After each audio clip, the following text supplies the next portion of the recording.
नमस्कार दोस्तों, मैं आपका दोस्त जितेंद्र और जीत स्टडी कंपस में आप सभी का स्वागत है। आज का अध्याय में हम लेकर आए हैं मध्यकाल का सबसे महत्वपूर्ण टॉपिक मुगल वंश को। और मुगल वंश के बारे में आज का अध्याय में विस्तार पूर्वक पढ़ेंगे।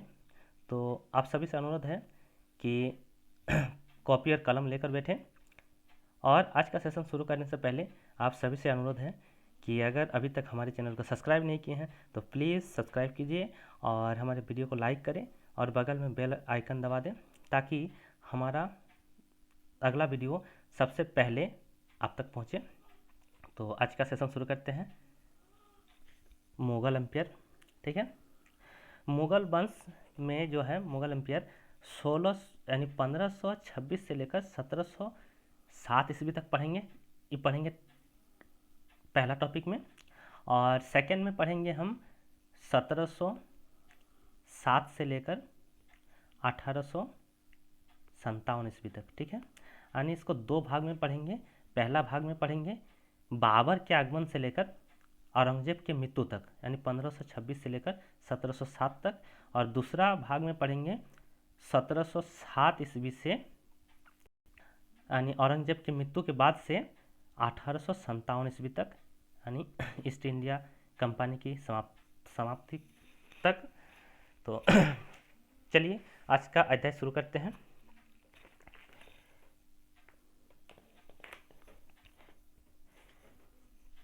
मुगल वंश का संस्थापक बाबर था। कौन था मुगल वंश का संस्थापक? तो बाबर था। बाबर जो है 1526 से लेकर 1530 ईस्वी तक दिल्ली की गद्दी पर राज किया, यानी 1526 से 1530 ईस्वी तक। बाबर का जन्म फरवरी 1483 ईस्वी में हुआ था। बाबर का जन्म कब हुआ था? तो फरवरी 1483 ईस्वी में हुआ था। और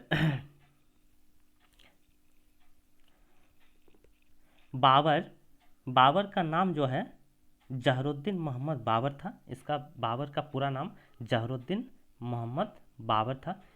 वह पिता के पक्ष से तैमूर तथा माता के पक्ष से चंगेज खां से संबंधित थे। वह पिता के वंशज से तैमूर थे तथा माता के वंश जो है चंगेज खां के संबंधित थे, ठीक है। चंगेज खां जो एक मुगल थे, यानी मुगलों का वंशज। मुगल किसको बोलते हैं? मुगलों का वंशज। कौन थे? चंगेज खां, ठीक है। बाबर के पिता जो है उमर शेख मिर्जा, यानी बाबर के पिता का नाम कौन क्या थे? तो उमर शेख मिर्जा। वह कहाँ के शासक थे? उज्बेकिस्तान के शासक कौन थे? तो उमर शेख मिर्जा। और उमर शेख मिर्जा कौन थे? तो उमर शेख मिर्जा बाबर के पिता थे, ठीक है। और बाबर के माता का नाम क्या था? बाबर के माता का नाम तुगलक निगार बेग बाबर के माता, और उमर शेख मिर्जा पिता। और कहाँ के शासक थे उसके पिता? तो उज्बेकिस्तान, ठीक है। उमर शेख मिर्जा फरगना नामक छोटे राज्य के शासक थे।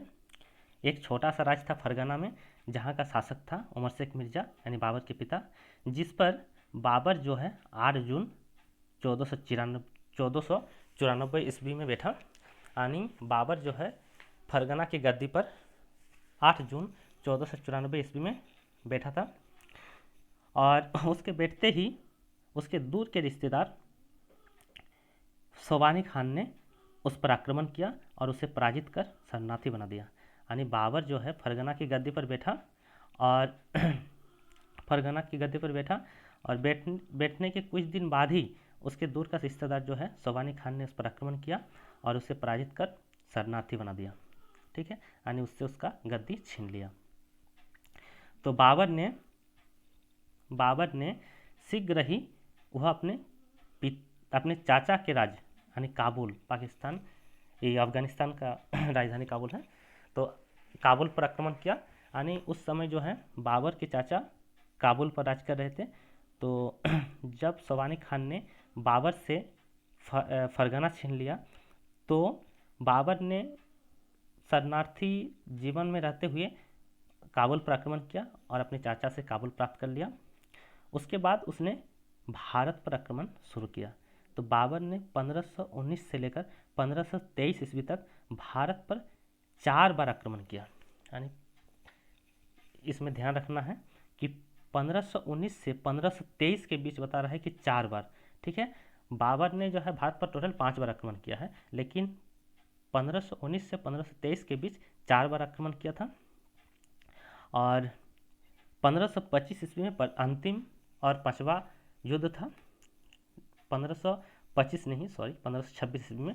1525 ईस्वी में जो है वह काबुल से चला था युद्ध के लिए, यानी युद्ध करने के लिए, भारत पर आक्रमण करने के लिए 1525 ईस्वी में काबुल से निकला और 1526 ईस्वी में भारत पहुंचा। ठीक है, रास्ते में लाहौर के तत्कालीन शासक दौलत खां लोधी के कुछ विरोध के बाद बाबर के समक्ष उसने समर्पित कर दिया। यानी रास्ता में जो है दौलत खां लोधी यानी पाकिस्तान के लाहौर के शासक थे दौलत खां लोधी। तो दौलत खां लोधी से युद्ध हुआ और युद्ध में दौलत खां लोधी को पराजित किया और दौलत खां लोधी ने अपना अस्त्र शस्त्र बाबर के सामने रख दिया और अपने को समर्पित कर दिया। उसके बाद बाबर ने भारत पर आक्रमण किया, 5वां आक्रमण। ठीक है, और सबसे भयंकर आक्रमण, इसको किस नाम से जानते हैं? तो पानीपत का युद्ध के नाम से, पानीपत का युद्ध के नाम से। ठीक है, कब हुआ था? तो 21 अप्रैल 1526 ईस्वी में। पानीपत का प्रथम युद्ध 21 अप्रैल 1526 ईस्वी में हुआ था। और किसके किसके बीच हुआ था?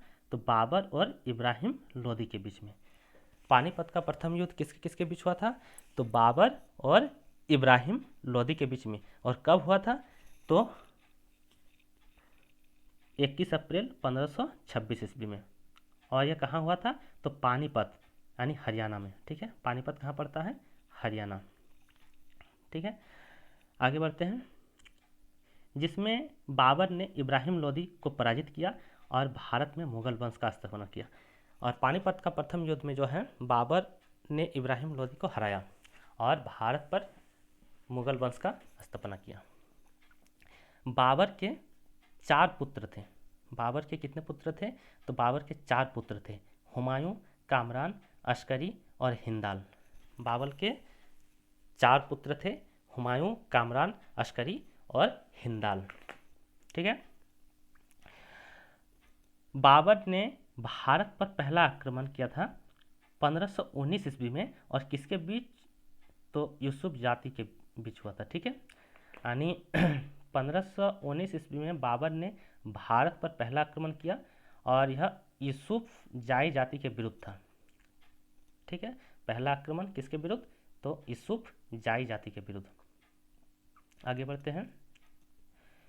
पानीपत का प्रथम युद्ध में बाबर ने पहली बार तुगलमा युद्ध नीति एवं तोपखाना का प्रयोग किया। यानी बाबर जो है इससे पहले कभी तुगलमा और तोपखाना का प्रयोग नहीं किया था। पानीपत का प्रथम युद्ध जब हुआ था यानी 21 अप्रैल 1526 ईस्वी में, तो उसी समय बाबर ने तुगलमा युद्ध नीति और तोपखाना का प्रयोग किया। ठीक है, पानीपत के प्रथम युद्ध में बाबर के 2 प्रसिद्ध निशानेबाज थे। और कौन कौन थे? तो उस्ताद अली और मुस्तफ़ा। कौन कौन थे उसके प्रमुख निशानेबाज? तो उस्ताद अली और मुस्तफ़ा। उस्ताद अली और मुस्तफ़ा। और किसके निशानेबाज थे? तो बाबर के। ठीक है, बाबर के प्रसिद्ध निशानेबाज उस्ताद अली और मुस्तफ़ा। आगे बढ़ते हैं। इब्राहिम लोदी मध्यकाल का प्रथम शासक था जो युद्ध स्थल में मारा गया। ठीक है, यानी मध्यकाल का प्रथम शासक जो है इब्राहिम लोदी युद्ध में ही मारा गया। इब्राहिम लोदी के साथ उसका मित्र ग्वालियर के शासक विक्रमजीत भी युद्ध में मारा गया। यानी ग्वालियर के शासक, ग्वालियर कहाँ है? तो मध्य प्रदेश में। ठीक है, यानी मध्य प्रदेश के शासक विक्रमजीत भी इब्राहिम लोदी के साथ पानीपत के युद्ध में मारा गया। आगे बढ़ते हैं। हुमायूं ने कोहिनूर हीरा जो है विक्रमजीत के परिवार से प्राप्त किया था। हुमायूं यानी बाबर का पुत्र था हुमायूं, तो हुमायूं ने कोहिनूर हीरा विक्रमजीत के परिवार से प्राप्त किया था। और विक्रमजीत कहाँ के थे? तो ग्वालियर यानी मध्य प्रदेश के, ठीक है। और इस कोहिनूर हीरा अभी वर्तमान समय में कहाँ है? तो वर्तमान समय में इंग्लैंड में है और इंग्लैंड की महारानी के मुकुट पर विराजमान है, ठीक है। और इसको अंग्रेज प्राप्त किया था कब?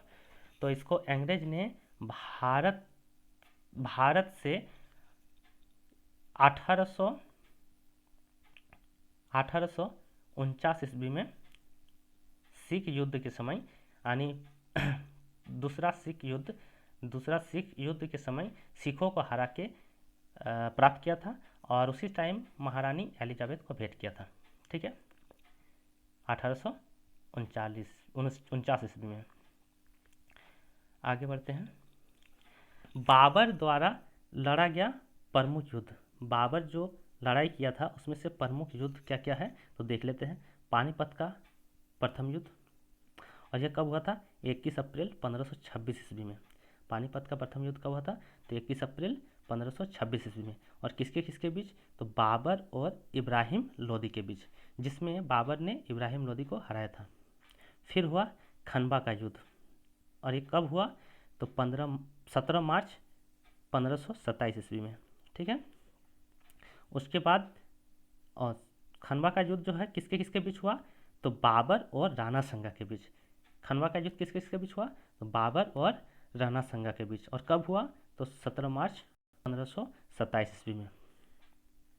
अगला अगला युद्ध हुआ चेंद्री का युद्ध, और यह कब हुआ? तो 29 जनवरी 1528 ईस्वी में। चेंद्री का युद्ध कब हुआ? तो 29 जनवरी 1528 ईस्वी में। और किसके किसके बीच? तो बाबर और मेदिनी राय के बीच। चेंद्री का युद्ध कब हुआ? तो 29 जनवरी 1528 ईस्वी में। और किसके किसके बीच? तो बाबर और मेदिनी राय के बीच, जिसमें बाबर ने मेदिनी राय को हराया था, ठीक है। आगे बढ़ते हैं। घाघरा का युद्ध, आगे हुआ घाघरा का युद्ध, चौथा युद्ध, यानी बाबर का चौथा युद्ध, घाघरा का युद्ध, यह बहुत प्रसिद्ध है। और यह कब हुआ था? 6 मई 1529 ईस्वी में। घाघरा का युद्ध कब हुआ? 6 मई 1529 ईस्वी में। और किसके किसके बीच हुआ? तो बाबर और अफगानों के बीच। घाघरा का युद्ध किसके किसके बीच हुआ? बाबर और अफगानों के बीच। और इसमें किसको पराजित किया गया? तो बाबर ने अफगानों को हराया था। घाघरा का युद्ध में किसका पराजय पराजय हुआ? तो अफगानों का, ठीक है। बाबर ने अफगानों को हराया था। बाबर को अपनी उदारता के लिए कलंदर की उपाधि तथा खनवा युद्ध के बाद गाजी की उपाधि से नवाजा गया था, ठीक है। यानी बाबर जो है अपनी उदारता के लिए कलंदर की उपाधि धारण की। और खनवा युद्ध के बाद, कौन सा युद्ध के लिए? खनवा युद्ध। खनवा युद्ध कब हुआ था? तो 17 मार्च 1527 ईस्वी में। और इसके बाद जो है गाजी का उपाधि धारण किया था, ठीक है। कौन धारण किया था गाजी का उपाधि? तो बाबर, ठीक। आगे बढ़ते हैं। 30 जनवरी 1528 ईस्वी को 30 जनवरी 1528 ईस्वी को जहर देने के कारण राणा संगा की मृत्यु हो गई। राणा संगा की मृत्यु किस कारण से हुई? तो जहर देने के कारण। और कब जहर दिया गया? 30 जनवरी 1528 ईस्वी को। 26 दिसंबर 1530 ईस्वी में बाबर की मृत्यु आगरा में हो गई, ठीक है। बाबर की मृत्यु कब हुई? तो 26 दिसंबर 1530 ईस्वी में, ठीक है। यानी बाबर जो है दिल्ली की गद्दी पर बैठा था 1526 में, और इसका मृत्यु हुआ 26 दिसंबर 1530 ईस्वी में। और इसका मृत्यु कहाँ हुआ था? तो आगरा में। और इसे दफनाया कहाँ गया? आगरा में, ठीक है। आगे बढ़ते हैं। बाबर ने अपनी आत्मकथा बाबरनामा की रचना की। बाबर ने अपनी आत्मकथा का रचना खुद किया था बाबरनामा से, ठीक है। उसका नाम क्या लिखा था? बाबरनामा। बाबर ने अपनी आत्मकथा का नाम क्या रखा था? तो बाबरनामा। और उसको कौन लिखा था? तो खुद लिखा था, ठीक है। और उसका फारसी भाषा में अनुवाद किसने किया था? तो अब्दुल रहीम खान खाना, ठीक है। बाबरनामा का फारसी भाषा में अनुवाद किसने किया था? तो अब्दुल रहीम खान खाना ने। बाबर को मुंबई आन नामक पदशैली का जन्मदाता भी कहा जाता है। बाबर को मुंबई आन नामक पदशैली का जन्मदाता कहा जाता है। क्या कहा जाता है? मुंबई आन नामक पदशैली का जन्मदाता। बाबर प्रसिद्ध नक्शबंदी सूफी ख्वाजा अब्दुल्ला अहरार का अनुयायी था। यानी बाबर किसका अनुयायी था? बाबर किसका अनुयायी था? तो नक्शबंदी सूफी ख्वाजा अब्दुल्ला अहरार का। ठीक है, किसका? नक्शबंदी सूफी ख्वाजा अब्दुल्ला अहरार का अनुयायी था। कौन था? तो बाबर। आगे बढ़ते हैं। बाबर ने अपनी आत्मकथा का अनुवाद जो है चगताई चगताई किसमें किया था? तो चगताई यानी तुर्क भाषा में किया था। बाबर ने अपनी आत्मकथा का अनुवाद किस भाषा में किया था? तो चगताई भाषा में यानी तुर्क भाषा में। और कौन सा उसका आत्मकथा का नाम क्या है? तो बाबरनामा। और बाबरनामा को फारसी भाषा में अनुवाद किसने किया था? तो बाबरनामा को फारसी भाषा में अनुवाद किसने किया था? अब्दुल रहीम खान खाना ने। तो आज का टॉपिक बाबर से जुड़ा हुआ था और बाबर के बारे में विस्तारपूर्वक देखें। अगला अध्याय में पढ़ेंगे हुमायूं के बारे में। तो अभी तक अगर हमारे चैनल को सब्सक्राइब नहीं किया तो प्लीज़ सब्सक्राइब कीजिए और वीडियो को लाइक ज़रूर करें और बेल आइकन को ज़रूर दबाएं ताकि हमारा अगला वीडियो आप तक पहुंच सके। और आज के लिए यहीं तक, धन्यवाद।